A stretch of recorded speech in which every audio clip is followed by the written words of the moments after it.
अस्सलाम वालेकुम, जय श्री कृष्णा, राधे राधे, जय श्री राम।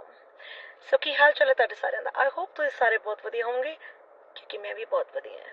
ਤੁਹਾਡੀਆਂ ਸਾਰੀਆਂ ਦੀਆਂ ਦੁਆਵਾਂ ਜੋ ਮੇਰੇ ਚਾਹਣ ਵਾਲੇ ਨੇ ਉਹਨਾਂ ਦੀ ਦੁਆਵਾਂ ਹਮੇਸ਼ਾ ਮੇਰੇ ਨਾਲ ਹੈ ਤੇ ਜਿਹੜੇ ਮੇਰੇ ਹੇਟਰਸ ਨੇ ਮੈਨੂੰ ਗੰਦੀਆਂ ਗੰਦੀਆਂ ਗਾਲਾਂ ਦੇ ਨਾਲ ਨਵਾਜ਼ਦੇ ਨੇ ਉਹਨਾਂ ਦੀਆਂ ਜਿਹੜੀਆਂ ਮੈਨੂੰ ਬਦਦੁਆਵਾਂ ਦਿੱਤੀਆਂ ਜਾਂਦੀਆਂ ਉਹ ਵੀ ਮੇਰੇ ਵਾਸਤੇ ਕਹਿੰਦੇ ਨਾ ਮਾਪਿਓ ਦੀ ਗਾਲਾਂ ਘਿਓ ਦੀਆਂ ਨਾਲਾਂ। ਸੋ ਇਹਦਾ ਜਿਹੜੇ ਫੈਨਸ ਨੇ ਮੈਨੂੰ ਬਿਲਕੁਲ ਲਾਈਕ ਨਹੀਂ ਕਰਦੇ ਆ ਉਹਨਾਂ ਦੇ ਗਾਲਾਂ ਵੀ ਮੈਨੂੰ ਬਹੁਤ ਤਰੱਕੀ ਬਖਸ਼ ਰਹੀਆਂ।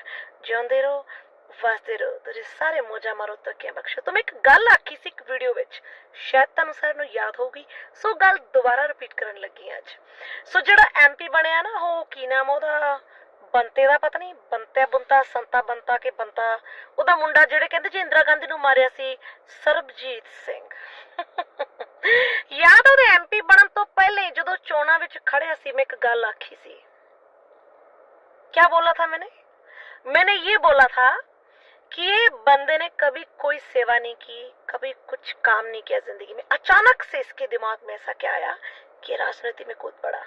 भाई नोटों का चस्का बड़े बड़ों को पागल कर देता है। तो ये बंदा मैं नोट के चक्कर में वोटिंग में घुस गया। ठीक है, अब इसके भाई की वीडियो रिलीज हुई है, सुनिए इसके भाई इसके खिलाफ क्या बयान दे रहा है जो ऑस्ट्रेलिया में बैठा है कि इनकी एक कोठी है जो इनके पूजनीय माता और पिताजी की थी। बताया कि माता जी ने बनाई थी बाद में। तो कोठी के 3 वारीवार से, एक ये सरबजीत, एक इसका भाई और एक इसकी बहन। अब सरबजीत ने उस पे कर लियो कब्जो भयो। वो कहता घुसो मत इधर, FIR काट दूंगा क्योंकि मैं MP हूं ना। अब MP होने का वो फायदा क्या उठा रहा है, वो अपने भाई को बोल रहा है कि मैं MP हूं अब तो यहाँ पे मत घुसना, कोठी पे मेरा कब्जा है। कितनी शर्म की बात है।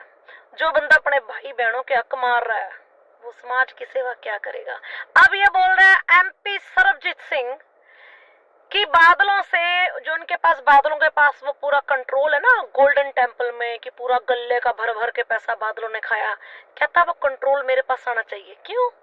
अब तने भी खाना है के ए मर जाओ राम जादो, कीड़े पे के मरोगे तुम लोग। याद रखियो मेरी बात, कीड़े पे के मरोगे जो तुम भगवान के दर का पैसा खा रहे हो। तो इसने श्री साहब डाला हुआ है MP सरबजीत सिंह ने। सरबजीत अंकल दाढ़ी चिट्टी है आपकी, श्री साहब डाल के आप उसको पेंट लगा रहे हैं। कहीं वो जो पन्नू कुत्ता उसकी तरह जुत्ते वाली पॉलिश तो नहीं घिसा रहे हो अपनी दाढ़ी के ऊपर। कमबख्ता तुम लोगों की वजह से सारे मार्केट की जुत्ते वाली पॉलिश महंगी हो गई है। शर्म आनी चाहिए क्योंकि अमृत छकने के बाद, श्री साहब डालने के बाद आप अपने बदन के किसी अंग का भी बाल नहीं काट सकते और रंग नहीं कर सकते हैं। आप जैसे हैं, जैसे नेचुरल आप बूढ़े हो रहे हैं आप ऐसे ही दिखोगे सबको। तो भाई उसका बोल रहा भाई मैं 5 साल छोटा हूँ, कहता दौड़ा जाटा है मेरा। तो इससे पूछो इसकी दाढ़ी काली, सब कुछ काला कैसे है। कैसे काला किया सरबजीत तूने? लोगों से पैसा मांग मांग के साले मुंह काला करवाया तूने अपना। Shame on yourself. तो ये बंदा अपने पिता का, जो इसका पिता ने जब इंदिरा गांधी को मारा था ना बेअंत ने, तो उस चीज का फायदा उठा के इसने जमाने भर के लोगों से पैसा मांगा विदेशों में से। मैं बेअंत का बेटा बोल रहा हूँ पैसा भेज दो। जैसे कि वो भिखारी होता है ना सिग्नल पे खड़ा था, वो भी बेचारा मेहनत करता है दिन रात धूप में। वो भिखारी खड़ा होके ना लोगों से भीख मांगता है, पर धूप में खड़ा रहता है, मेहनत करता है वो भीख मांगने के लिए। ये तो कम वक्त एयर कंडीशन के अंदर बैठ के लोगों को फोन लगा के भीख मांग रहा है। ऐसे बंदे को नेता बनाया आप लोगों ने जो खुद अपने घर अपने गले भरने की कोशिश कर रहा है। अरे ये लोग करेंगे पंजाब का सुधार, बड़े आए खालसा वाले, हम खालसा वाले, हम सिख। अरे ऐसे होते हैं क्या सिख जो श्री साहब डाल के अपने मुंह पे कालख पोंछ लेते हैं, बालों को इतना सा भी सफेद ना होने दें, ये सिख होते हैं क्या? ये बात मैंने बहुत पहले बोली थी भाई, बहुत पहले बोली थी कि ये बंदा गद्दार है। ऐसे लोगों को वोटें मत दीजिए, मत दीजिए, मत दीजिए। पर आप लोग तो सुनते नहीं है किसी की। आप लोग तो बस हमारा पंजाबी बंदा खड़ा जताना है जताना। अरे बादलों ने पूरा पंजाब खा लिया। अब ये भी उसी नक्शे कदम पे चला है कि अगर बादल ने लूटा है, क्योंकि जो गोल्डन टेम्पल का गल्ला है ना भाई, पावरफुल गल्ला है वो, उसमें अरबों खरबों रुपया चढ़ता है। और गल्ले के चक्कर में तो बड़े बड़ों ने वहां पे डांगे चलवाई हैं, पगड़ियां उतरवाई हैं।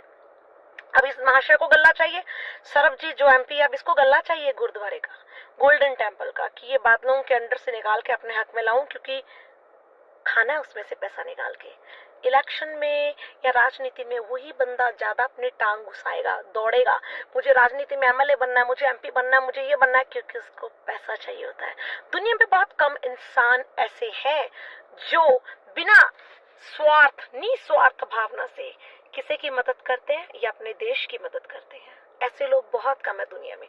हर इंसान राजनीति आने के बाद अपनी कुर्सी पे बैठ के अपना बैंक बैलेंस अप करता है, अपनी प्रॉपर्टी अप करता है। किसके लिए कम वक्तों, साथ में तो कुछ जाना नहीं है और सब यहीं छूट जाना है, तो आप कुत्ते की तरह क्यों घों घों घों घों घों कर रहे हो? आपसे अच्छा तो कुत्ता होता है, कम से कम कमीनों वफादार तो होता है। अब उसके भाई ने, एमपी सरबजीत सिंह के भाई ने इतने इल्जाम लगाए ना इसके ऊपर कि जब उसकी बहन, सरबजीत की बहन उस घर में गई रहने के लिए, तो कहते इसने अपनी सकी बहन पे हाथ उठाया। अरे आप श्री साहब डाल के, अमृत शक के बाल तो कलर करते हो, आप औरतों पे हाथ भी उठाते हो? वाओ, ये आपकी बाणी में लिखा है, श्री गुरु ग्रंथ साहब में लिखा है ये, अमृत शकने के बाद भी आप औरतों पे हाथ उठा रहे हो। तो भैया आपने अमृत शका कहां से था? शकने से पहले क्या आपको कुछ उन्होंने प्रवचन नहीं दिए थे, कुछ मर्यादा नहीं बताई थी कि इस मर्यादा में आपको रहना है?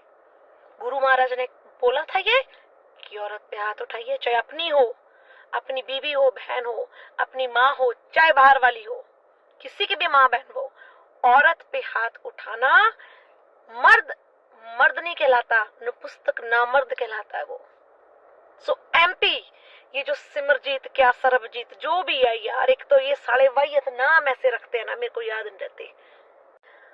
वो जो भैंस जब गोबर करती है ना, देखा होगा ना जिनके घर में भैंसे हैं भाई, जिन्होंने भैंसों का, गायों भैंसों का व्यापार किया है या घर में गाँव भैंसों का दूध पिया है, तो उसका जो गोबर नीचे आके गिरता है ना, जिसे हम ठोस बोलते हैं, वो जब नीचे पड़क देने गिरता है तो उसकी शेप बदल जाती है, वो चपटा हो जाता है। ये जो एमपी सरबजीत है ना, इसकी शक्ल बिल्कुल वही ठोस जैसी है।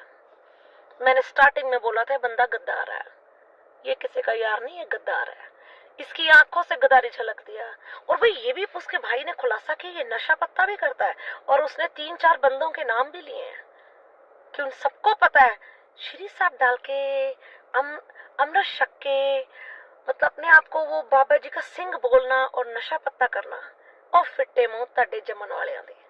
अब देखिए, इनके बाप ने इंदिरा गांधी को गोली मारी थी, ठीक है, इनके बाप ने, तो वो मर्द कहां से हुआ? मर्द तो वो भी नहीं था, क्योंकि मर्द औरत पे हाथ नहीं उठाता, मर्द औरत को कभी मारेगा नहीं। मर्द हमेशा उसी इंसान के साथ झगड़ा करेगा जो उसके बराबर बलपूर्व ताकतवर होगा। औरत में तो शुरू से ही टेस्टोस्टेरोन की कमी होने की वजह से मर्दों के बराबर तो उसमें जोर होता नहीं, उसको तो जोर बनाना पड़ता है भाई, जिम विम जाके। तो अब उसने मारी इंदिरा गांधी, तो वो भी गया लुढ़का दुनिया से। अब देखो आज उसके परिवार में क्या हो रहा है। अगर आप सोचे बहुत जो ये खालिस्तानी है, ये खोतिस्तानी कुत्ते भौंकते हैं जो, ठीक है, भाव भाव करते हैं कि हाँ सौदा लाता इंदिरा गांधी, अरे जिसने सौदा लगाया वो तो चला गया। देखिए आज उसके घर में क्या हो रहा है, वो अपने भाई बहनों को सौदा लगा रहा है, बड़ा बेटा उनकी प्रॉपर्टी खा रहा है, पैसे के पीछे लालची कुत्ते की दौड़ है। पूरी कंट्रीज में बेअंत सिंह का जो ये जो बेटा है ना, एमपी सरबजीत सिंह, पूरी कंट्री से लोगों से इसने भीख में पैसे मंगवाए अपना बाप का नाम लेकर, और कहते जब इसका कोई इसके बाप का वो शहीदी दिवस आता था ना, ये बंदा कभी वहां टाइम पे नहीं पहुंचता था, क्योंकि उसको बाप से कोई मतलब नहीं है, मरने वाला मर गया। तो ये वो औलादे हैं, ये वो नस्ली गंदी औलादे हैं जो अपनी बाप के मौत का फायदा उठाकर उससे फंड इकट्ठे करते हैं, अपना घर चलाते हैं। ऐसे लालची कुत्ते को आपने एमपी बनाया। अभी देखिए मेरी वीडियो पे आपको बहुत गुस्सा आएगा, गंदी गंदी गालियां भी करेंगी, पर अभी सब्र कीजिए, थामा थामा भाई थामा। अभी देखिए आगे आगे क्या होने वाला है, इसकी हकीकतें कैसे आप पंजाबियों के सामने आएंगी, और कैसे आप सोचेंगे कि नैन्सी ने बोला सच था, थोड़ा कड़वा था, और कड़वी चीज भाइयों कभी हजम को नहीं हुआ। याद रखना ये बात। जय हिंद, जय भारत।